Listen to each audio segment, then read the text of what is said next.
नमो अर्हन्ताणं नमो अर्हन्ताणं नमो अर्हन्ताणं। अभी युवाचार्य महाश्रमण आचार्य मगवा का वर्णन कर रहे थे, उनकी करुणा का वर्णन कर रहे थे। इतनी करुणा थी कि पैर से किसी वनस्पति के जीव को भी कष्ट न हो जाए, मरे या न मरे कष्ट भी न हो जाए। कितनी विचित्र है हमारी दुनिया। एक और ऐसे लोग जिनमें करुणा, असीम करुणा होती है।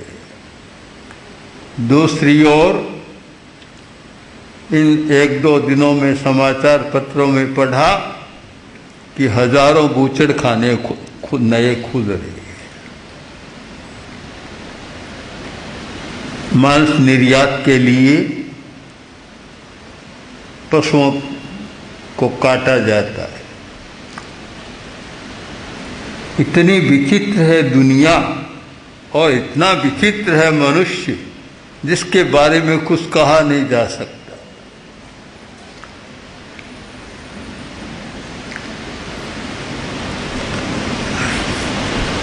यदि मघवा जैसी करुणा पूरी मानव जाति में हो जाए तो मानव जाति काफी संकटों से बच जाए।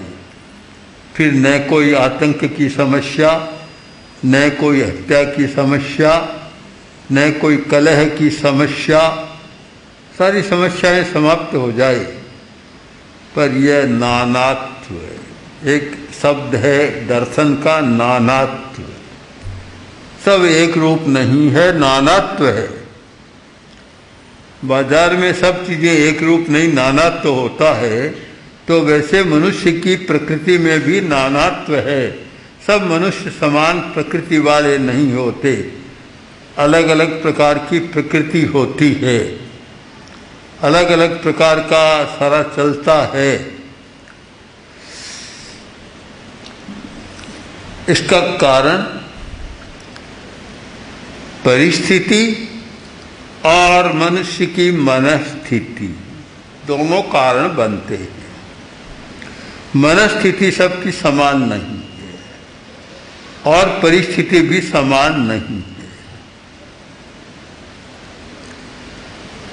अगर सबकी मनस्थिति अच्छी हो, समान हो, तो फिर घर में कलह होने का कोई कारण ही नहीं। घरों में कलह तो होता है, पड़ोसियों के साथ भी कलह होता है, लड़ाई झगड़ा होता है।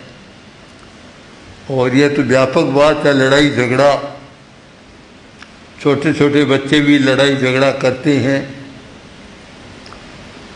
इसका कारण कि मनस्थिति सबकी समान नहीं। किसी की मनस्थिति पर क्रोध का आवेश प्रबल है तो किसी की मनस्थिति पर क्रोध शांत है, शांत है। और इतना शांत होता है कि दूसरे कुछ कर सकते नहीं कुछ।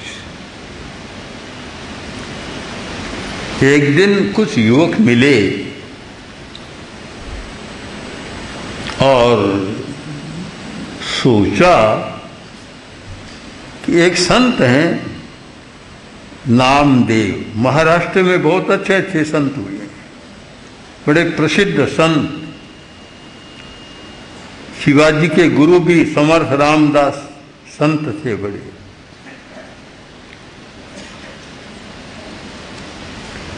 ऐसा कहा जाता है कि नामदेव को कभी गुस्सा नहीं आता। ये कैसे हो सकता है कि मनुष्य हो और क्रोध न आए? ये कैसे संभव है? असंभव बात है।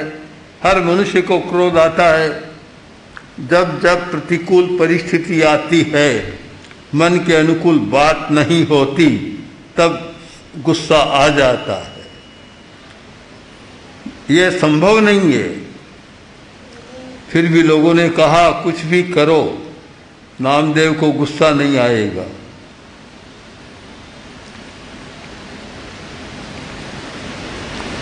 कुछ युवकों ने कहा हम इसकी परीक्षा करेंगे और उनको गुस्सा ला देंगे, क्रोध में कर देंगे। यह हो नहीं सकता कि मनुष्य है अनाज खाता है गुस्सा नहीं आता। ये कहावत सी हो गई कि जो रोटी खाता अनाज खाता उसको गुस्सा भी आता है, संभव नहीं है। तो कुछ युवक मिले, एक युवक आगे बढ़ा, नामदेव भोजन कर रहे थे, गया और जाकर नामदेव के कंधों पर बैठ गया।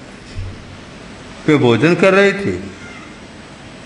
अब ना भोजन के समय कोई छेड़छाड़ करे तो सहज ही क्रोध आता है, कोई एक शब्द भी कह दे तो क्रोध आता है।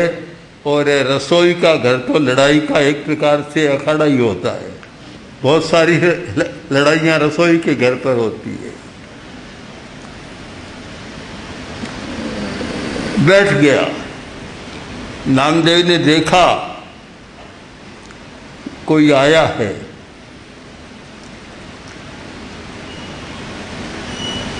नामदेव बोले, मित्र, बहुत लोग मेरा सम्मान करते हैं, स्वागत करते हैं, मेरा सहयोग करते हैं, पर तेरे जैसा मित्र आज तक मुझको नहीं मिला। इतना सहयोग कर रहा है कि मेरे कंधों पर बैठा है और तुझे आराम मिल रहा है।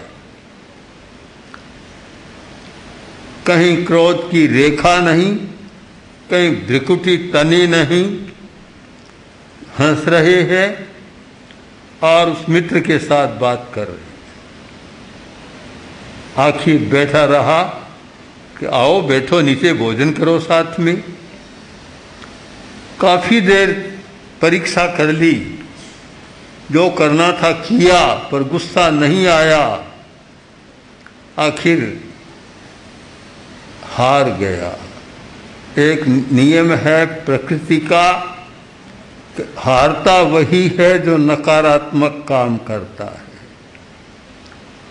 गाली देने वाला थक जाता है, सुनने वाला अगर सुनता रहे तो उसका क्या होगा? देने वाला आखिर तो थक जाएगा, कब तक गाली देता रहेगा? लड़ाई करने वाला भी आखिर कब तक लड़ाई करेगा? आखिर नकारात्मक प्रवृत्ति वाले थक जाते हैं। यह लड़ाई, विवाद, कलह, क्रोध तो तब चलता है कि दोनों ओर से आग को ईंधन मिल जाए। एक ने आग जलाई और सामने वाला ईंधन डालता रहे तो लड़ाई आग भभक उठेगी। एक ने लड़ाई शुरू की, दूसरा बोलता रहे तो वह आग भभक उठेगी। एक लड़ाई करे, एक मौन रहे, शांत रहे तो कब तक होगा? हो नहीं सकता। आखिर परीक्षा हो गई, क्षमा मांगी कि आप क्षमा करें। कह नहीं भाई, क्षमा की क्या बात है, इतना प्रिय मित्र तो आज ही आया है। और तो आते हैं तो पैरों को छूते हैं, कुछ करते हैं, पर मेरे कंधों पर बैठने वाला मित्र तो आज ही तू आया है।